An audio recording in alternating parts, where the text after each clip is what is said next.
Hey, Larry Very here, and I'm with my good friend, business partner, Jane Elias. And today we are going to do, I believe it's the fourth exercise. Yes, it is. In the 10-part Qigong exercise series. Today's exercise is called the figure eight. It's called the figure eight because it makes the shape of a figure eight. Now, this exercise is a little bit more complicated than the last two. And I'm not even really too sure if I even, do you know that one? I only did it one time. Okay. I think. Okay. I vaguely remember this. So what you're going to do is going to do something with your legs, shoulder width apart. Toes pointing forward. Excuse me. And your hands in a relaxed position. All right, before we do anything, I'm just going to show you what it looks like. So you're going to bring your hands up. You're going to, as you go down, you're going to bend your knees down. And when you get to the bottom, you're going to bend your knees back up again. Right? So it's going to look like this. So from here, you're going to breathe in, breathe out, breathe in, breathe out. Now, the same exercise from a side profile will look like this. You're making a figure eight, so you're going to make the bottom circle of the figure eight. And then you're going to make the top circle of the figure eight. See what I'm doing? I'm crossing in the center. Now, in this exercise, you're pulling the energy from the earth up, and you're sending the energy back down again. When you breathe through your nose. You don't breathe hard. If you hear yourself breathing, you're breathing too hard. You keep your tongue at the roof of your mouth. Okay? Now the figure eight, honestly, can be as big or as small as you're comfortable with. Personally, I like to keep it more narrow. So when I practice this exercise, it barely looks like I'm making a figure eight, but I am. It's just very thin. And the slower you go, it really works out your thighs. Yes, this exercise, you will feel it in your hamstrings and in your glutes too. Glutes. Right?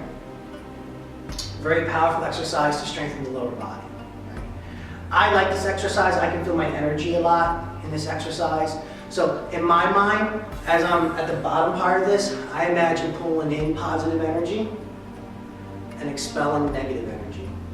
And if you want a visual for that, imagine like white light, you're bringing in white light Yes. and then breathing out black until it becomes pure. So then once you get to that white light, then you plunge your body all the way. And the reason, now this exercise, again, all these exercises should be done between 3 and 5 minutes. If you do the first exercise, the second exercise, the third exercise, and then you get to this exercise, each exercise you should have been rooted. So your knees should have been bent, and you should have been seated. So by the time that you get here, if you haven't practiced these, your legs will be shaking on you. And the reason for that, at least from how I understand it, is that tuck your butt, straighten your back, straighten it. There you go. The reason why we focus so much on training our legs and making our legs so strong is because your health, it almost goes hand in hand with the strength of your body, right? You'll notice people who are really sick, they walk hunched over, they're bedridden, right? So these exercises are designed to make your hip flexors strong, to make your hamstrings strong, to make your calves strong, to make your quads strong, your whole lower body, your root. The stronger your lower body, the stronger your upper body will be, and the more healthy you will be. And you'll see, if you're not feeling so good, you're getting a little burn. Oh yeah. I see that. Oh yeah. Well, I was gonna say, like I can really feel it right here and stuff. But also, like when you're talking about the root, let's imagine you're a tree. If your roots aren't healthy, then what happens if you were a tree? You die. Right. Same concept. So this exercise, like I said, so this exercise works your hip flexors, which are here, and from a martial standpoint, your hip flexors are almost, it's what's responsible for bringing up a leg in a chamber kick. So if you're going to kick somebody, stronger, not that you're going to kick anybody, mind you, but strong hip flexors help facilitate that. You can also feel it a little bit here too. And I think that's because you have to really concentrate on tucking your butt and keeping your back straight, so it's still kind of working the core. The back straight, butt tucked rule, that applies for all these exercises. Oh. Now, those are, this is, what would I say, is the fourth exercise, yeah. right?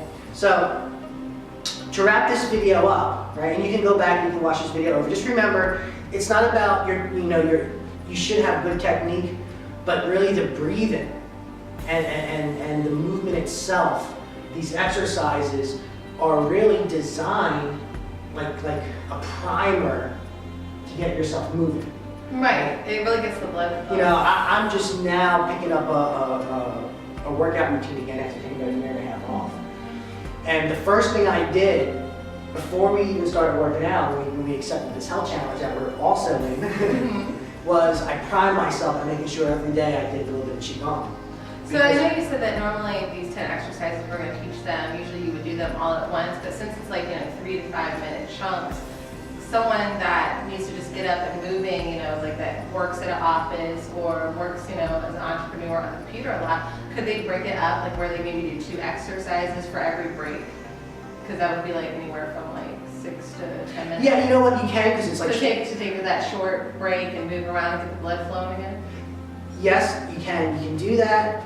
And that will get the blood flow, that helps stretch you, especially some of these other exercises that we're going to teach you really work your stretch. In a very non-invasive way. What I like about Qigong so much is that it adjusts to your physical capabilities. Right. You're not going to put yourself, you should never do Qigong and actually strain. When your body starts to give out, it's because your muscles are working. And it's working in a good way, not a bad way.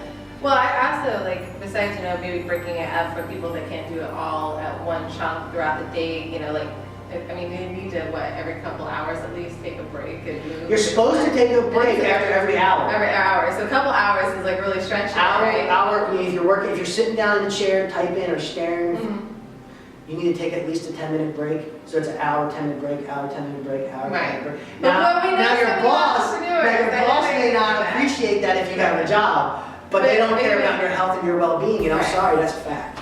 So whenever you can take that break, I would say at least 3 times in the course of 8 hours, you need to take a 10 to 15-minute break and let yourself stretch out. But I noticed that these exercises would be good to do first thing in the morning before you leave for the day or head out to your computer to do work. If you're following, because it doesn't require a lot of movement. I know I can't bust out an aerobic workout when I first wake up. I'd probably fall over and hurt myself. The best times, I could do though. The best times to do Qigong is to go with the tides.